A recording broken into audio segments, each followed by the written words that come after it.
Hello and welcome to the Neurology Nuts and Bolts podcast, a podcast all about constructing your career in neurology. I'm your host and founder of the podcast, Sara Schaefer from the Yale School of Medicine. Today, we are going to be diving in with a couple of attorneys, actually, as opposed to medical doctors, in an episode titled, Do You Have Any Disclosures? Conflicts of Interest. We'll be speaking with John Hutchins, who serves as General Counsel of the American Academy of Neurology, and Mimi Riley, who is a professor of law, public health sciences, and public policy at the University of Virginia, and teaches health law, bioethics, and regulation of clinical research, among others. Thank you for joining us today, both of you. Thanks for having me. Yes, thank you, Dr. Schaefer. So one of the things that I learned about when I became a new faculty was the Sunshine Act. And I only, even now, know only a little bit about it. What is the Sunshine Act and who does it affect, including people in various parts of the country or the world, and what classes of providers?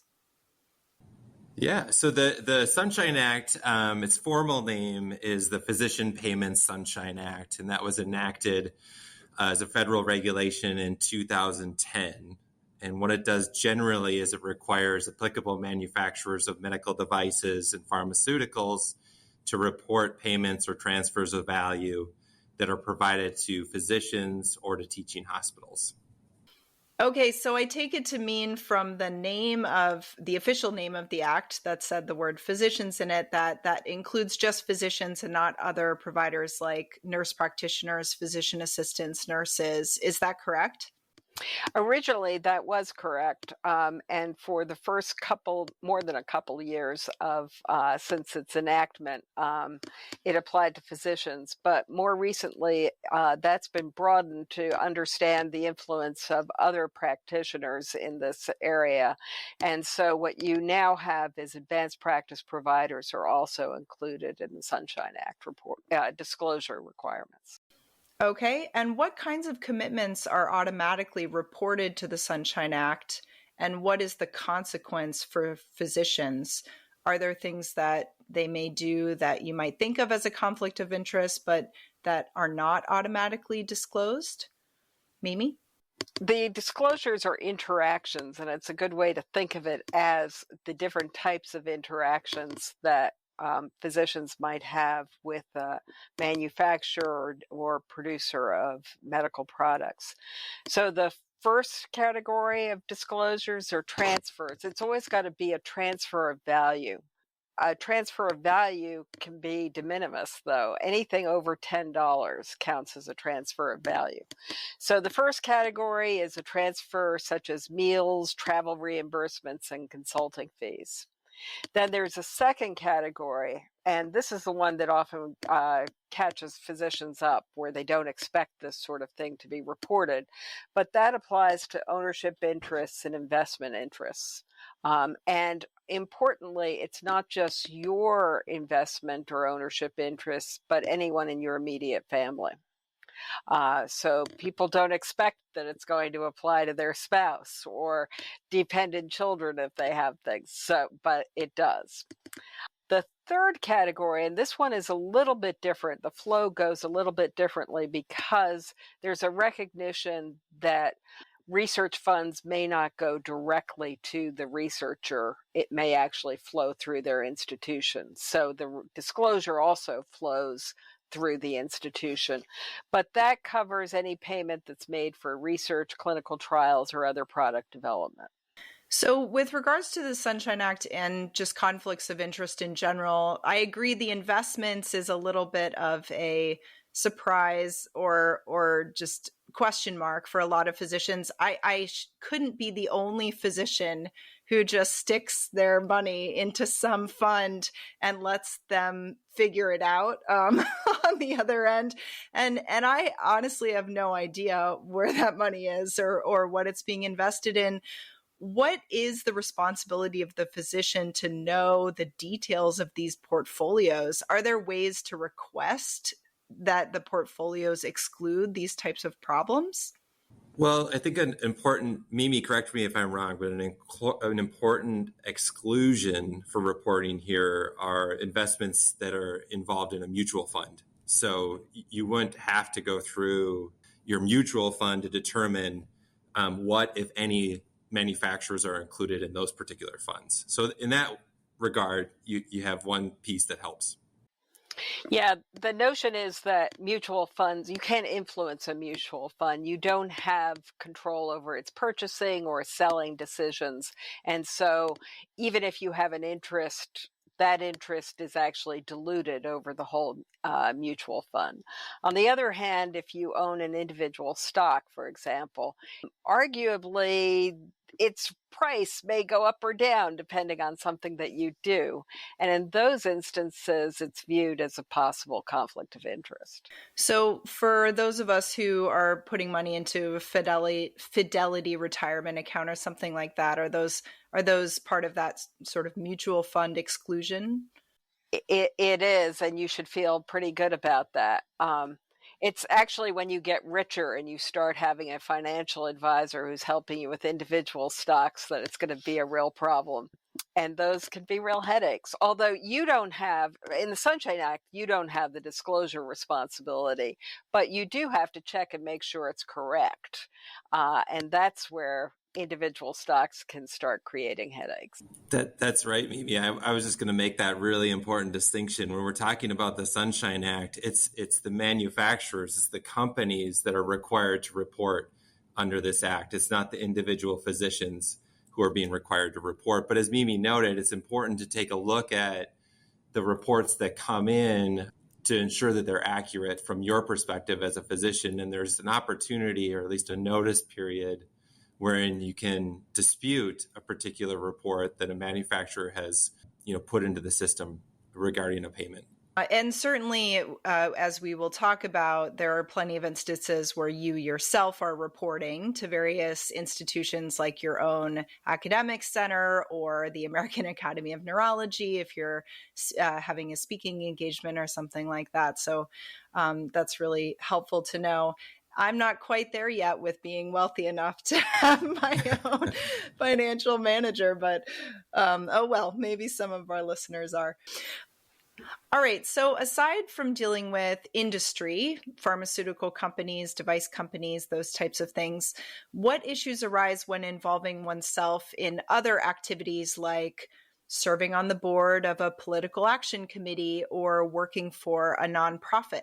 So now you're moving into really a different field. A lot of this involves tax law, more than, say, classic conflicts of interest. But for example, if you start getting involved in politics, you may, and you're in a classic 501c3, you may actually endanger the tax exempt status of that entity if you're getting involved in politics through the entity, not if you're getting involved yourself. You always have a First Amendment right to speak for yourself, but you have to be very careful to make sure you're not speaking for the entity. This can even be important for physicians who are in public universities. They have to be careful not to be lobbying for the institution, but make it very clear that they're lobbying for themselves. Anything to add to that, John? I think the other perspective is, and Mimi touched on this a little bit, but what are, from your institutions or your practices perspective, what are nonprofits or political action committees that they would view your service on those as being conflicting with their business and their, in some cases, nonprofit purpose? And so, for example, with the American Academy of Neurology, if you serve as a director for the Academy, you have a fiduciary responsibility of loyalty to our organization when you're serving on our board. And there may be competing organizations that we feel as though you can't serve both our organization and on their organization's board at the same time because of those competing interests. That's fairly rare. In most cases, it's really about disclosing those relationships and then managing those appropriately. But that's something where I think from an institutional perspective, you'd want to understand if your institution has any rules on what type of nonprofits or political action committees you get involved with. So this is a great segue because we've been sort of touching on all these different levels of oversight, right? There's the federal level of oversight with the Sunshine Act. There are institutional levels of oversight. Different hospitals might have oversight and rules. The American Academy of Neurology or other organizations, medical organizations, and even states, and we'll get into that as well. But what are the different rules that institutions or hospitals that a physician works for may have regarding conflicts of interest? Mimi? So when you look at those, the ones, and these involve actual disclosure requirements. So for us, for example, two of the major would be if you're getting federal funding from NIH or such, you then are subject to public health service regulation. And that requires you to disclose, for example, any related interest. That related part is important, but any related interest to your research endeavor that exceeds $5,000. And then there are state requirements, and every state has it a little bit different. So if you've come from New York to Virginia, you have a whole new set of rules you need to know. Now, the good news is institutions are very sensitive to these conflicts of interest issues, so they have very detailed policies. Those policies are put up on the website. Every year you get an email that you should not ignore that says if you meet this criteria or your spouse or a family member meets this criteria, you need to disclose. And after that disclosure, if it creates a problem, it goes usually to a committee that tries to either deal with the conflict, mitigate it, or actually make it a determination that you can't participate in something because of that conflict, or you have to sell your assets, for example. Yeah, it's easy to just click through those emails. We get It's so many. very easy, and it's done all the time, and surprise. All right. Well, shifting gears a little bit, how might conflicts of interest impact career opportunities, such as your ability to be eligible for grants? And kind of related, how does it work when you partner with industry for clinical trials and they provide money for the clinical trial of which you are the PI, for example? So when you look at this, it can impact whether you can get grants. If you, for example, you have a major equity interest or something like that that is in conflict with and related to the research that you choose to do, that may mean you cannot get that grant. In the context of clinical trials, for example, if you have a related interest that creates a conflict, you may not be able to be a principal investigator or even any investigator. Then in other instances, we may have a situation where we're very worried about human subjects in this context. And so that's a major focus in these decisions. So there might be a way that we can mitigate it by actually blocking you off from any contact with human subjects, but allowing you to do parts of a study where you might have a related interest, but you're absolutely essential to the conduct of the research. So it has impact on that.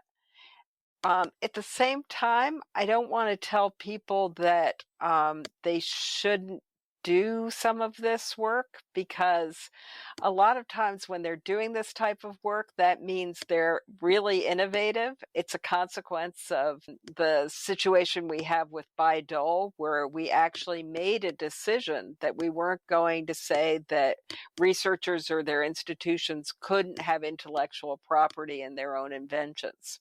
But it does mean you have to manage it. Yeah, I would add to that. I think, in my opinion, complete avoidance of relationships with industry really is, for the most part, not a reasonable strategy, because there's clearly areas of appropriate mutual gain that would be sacrificed unnecessarily if that were the case. And there really are effective and acceptable ways to, disclose the relationships, to manage the relationships, to recuse yourself when warranted. So really it's finding that right balance, I think, is the best approach. Right. So being on focus groups or doing advisory boards or involving yourself in the industry in the context of clinical trials or something like that, that moves, hopefully is moving medicine forward and providing you with network opportunities and all those things might be something not to totally shy away from, but maybe we're past, we definitely are past the point where you're getting funded trips to Hawaii and things like that for no good reason, right? And that's not going to fly. Those things are not going to fly at all. But the relationships do. You've got to have a consulting ability with industry, especially when you're the foremost expert in that area. And the rules are written in such a way that they actually do recognize that fact.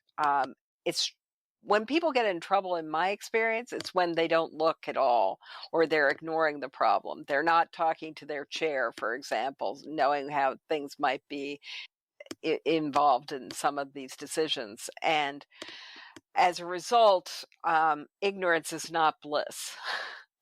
Yeah, that's actually a really good point. Something that I should ask you both is are there any other specific situations that you feel like people should just be aware of where you've found people that you've been advising getting into trouble? In my own experience, the places where I've seen trouble is, for example, you're the main inventor. A lot of institutions don't pursue the full patent on all inventions that are done in the university. So they pass the intellectual property, or at least some of the intellectual property, back to the researcher. They have a company and they own a percentage of the equity, but it has no value at all. And they think, well, it has no value. How could I possibly have a conflict of interest? But equity itself is a reason to have a conflict of interest because, that equity might actually have value downstream. And so for me, it's when you make assumptions about what matters and what doesn't, and you don't check. You don't even have to know the rules. No one's asking you to turn into a lawyer. But what they are asking you to do is make a disclosure to your conflicts of interest committee and let them help you work through the problems. Along those same lines, I think not really where I see, people getting into trouble, but more so people kind of questioning the process is when academic journals like Neurology or CME providers like the Academy and other organizations require the author or the faculty member to disclose all relationships usually within a time period. So typically within the past 24 months, disclose all relationships, not just those that they themselves think might be relevant to the particular article or to the CME program that they're teaching at, for the purpose of really giving the learner and the reader the benefit of knowing all the relationships that person has, and they can kind of decipher what they deem as really being relevant. So again, not really an issue and people getting in trouble. It's just more so trying to understand why kind of more disclosure, more transparency is helpful in those particular instances. And of course, we didn't really touch on this directly because I made the assumption that it's understood why this is important, right? It's important because we want to be as objective as we can be in the way that we practice medicine, the way that we do our research, the way that we teach others. Anything else to add to that? Yeah, one thing I'd add, and this is something John and I are very familiar with, but physicians really take differently. A conflict, if you have a conflict of interest, it's not a comment on your moral character. It's a conflict that is financial in nature, could be other types of conflicts. But for us as lawyers, that means this is something we need to think about how to address. How do we mitigate that conflict so that exactly the major issues that you talked about, Sara, that we want to have research that is not influenced by financial interests. But at the same time, we also realize how financial interests are important to the development of drugs and other types of products. And so don't take this, when you hear from a conflicts of interest committee, don't take it, oh, they have impugned my, my moral character and a pox on all of you. Instead, it really needs to be that, how do we deal with this problem? Right. And I think that at the heart of it, it's the individual and the institution of medicine dealing with it on their own, and being forthcoming about that information and figuring out an appropriate way to manage those different types of relationships. I'm always quick to say that when we're collecting information on disclosure forms, we're collecting disclosed relationships. We're not assuming they're all conflicts right out of the gate, right? These are relationships that you have. Some might be conflicting, depends on the context or the role. But at the end of the day, the concern is that having a unmitigated or a conflict that really is not addressed or you're not transparent about ultimately can diminish the confidence that your patients or the members of the public have in you or your practice or the practice of medicine. And so it's really important at the heart that the practice or the field of medicine is concerned about these things and making sure that they're disclosed and handled appropriately. And finally, what should a physician or other provider do if they don't know whether something's okay? What kinds of resources are out there? Who should they ask? You mentioned the chair, Mimi, and the Conflict of Interest Committee. Do you have any other suggestions? The website, your university's website. All you need to do is plug in name of university plus conflict of interest, and a whole lot of stuff is going to suddenly appear on your screen. Understand enough of it so you know how it may affect you, and then start asking questions. And I'd say even more broadly, the Academy has a code of professional conduct that establishes the professional standards that AAN members must or should observe in clinical, academic, scientific activities. There are specific provisions on conflict of interest management in that document. And our Ethics and Law and Humanities Committee really oversees that particular document and is always available to field questions if there are some. And even more broadly than that, if you love the Sunshine Act and you want to know more about it, the AMA has been very involved in the lobbying and work for physicians on that and has a really good website. Well, you guys have certainly made me a little less terrified of engaging with industry in a way that's productive. And thank you for that. I'm sure our listeners will benefit from this discussion. Absolutely. It's been a pleasure. Thank you so much for having us. All right, in light of this discussion, we're going to launch into the disclosures. Neurology Nuts and Bolts podcast was created and produced by myself, Sara Schaefer. It is not recorded as an official podcast of any institution or organization. The podcast is unfunded. Opinions are those of the individual participants. Music by Audrey Nath, artwork by Shivani Ghoshal. Want more content like this? Be sure to subscribe to the Neurology Nuts and Bolts podcast wherever you get your podcasts to hear more about constructing your career in neurology. Follow us on Twitter at NeuroBolts and on Facebook at Neurology Nuts and Bolts to stay up to date on new content and give us feedback on what you want to hear, and tell your friends. Thanks for joining us.